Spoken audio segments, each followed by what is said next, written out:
امریکہ نے دہشت گردی کے خلاف پاکستان کی خدمات کا اعتراف کر لیا۔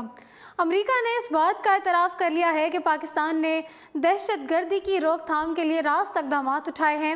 امریکہ کے معاون نائب وزیر خارجہ برائے South Asia Alice G Wells نے ایک بریفنگ کے دوران کہا ہے کہ امریکہ پاکستان کی اندرونی سیاست میں مداخلت نہیں کرنا چاہتا، لیکن توقع کرتا ہے کہ ملک کی سول اور فوجی قیادت معاملات کو درست کر لے گی۔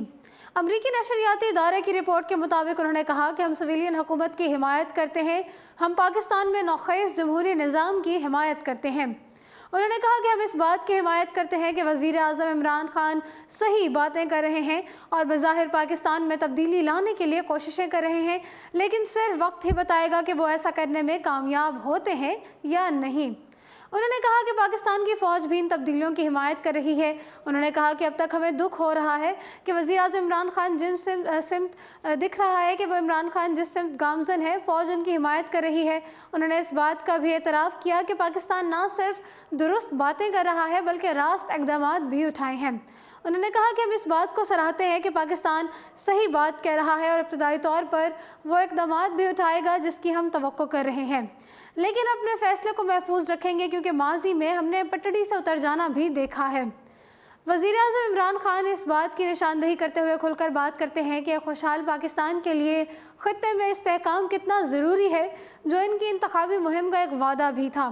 ہم پاکستان کی جانب سے دیے گئے ابتدائی بیانات اور ابتدا میں اٹھائے گئے کچھ اقدامات سے خاصے پر امید ہیں۔ اقوام متحدہ کی جانب سے جیش محمد کے سربراہ مسعود اظہر کو عالمی دہشت گرد قرار دینے کے حوالے سے انہوں نے کہا کہ ہم سمجھتے ہیں کہ یہ کرنا نہایت ضروری تھا اور پاکستان کی جانب سے سفری پابندی اور اثاثوں کو منجمد کرنے اور دیگر وعدوں کی پاسداری کے لیے بھی اہم تھا۔ واضح رہے کہ white house national security council NSC کی جانب سے علیحدہ بیان میں مسعود اظہر کو پلوامہ میں ہونے والے حملے کا ذمہ دار ٹھہرایا گیا ہے، جس پہ بھارتی دعوے کو اقوام متحدہ نے قبول نہیں کیا تھا۔ مذکورہ بیان میں یہ دعویٰ بھی کیا گیا کہ مسعود اظہر کو یہ درجہ دینا پاکستان سے دہشت گردی کے خاتمے اور جنوبی ایشیا میں امن و استحکام کے لیے بین الاقوامی برادری کے عزم کا مظہر ہے۔ ناظرین، واضح رہے کہ 2 روز قبل چینی وزارت خارجہ نے بھی کہا تھا کہ ہم نے مسعود اظہر پر بھارتی موقف تبدیل ہوا تو اعتراض واپس لے لیا ہے۔ مسعود اظہر کو پابندیوں کی فہرست میں شامل کرنے پر چین کو کوئی اعتراض نہیں، تاہم دنیا کو چاہیے کہ وہ دہشت گردی کے خلاف لڑی جانے والی پاکستان کی جنگ اور اس کی قربانیوں کو تسلیم کرے۔ پاکستان نے دہشت گردوں کے خلاف بڑی کامیابیاں حاصل کی ہیں۔ فی الوقت اتنا ہی۔ مزید اپڈیٹس کے لیے دیکھتے رہیے اردو پوائنٹ۔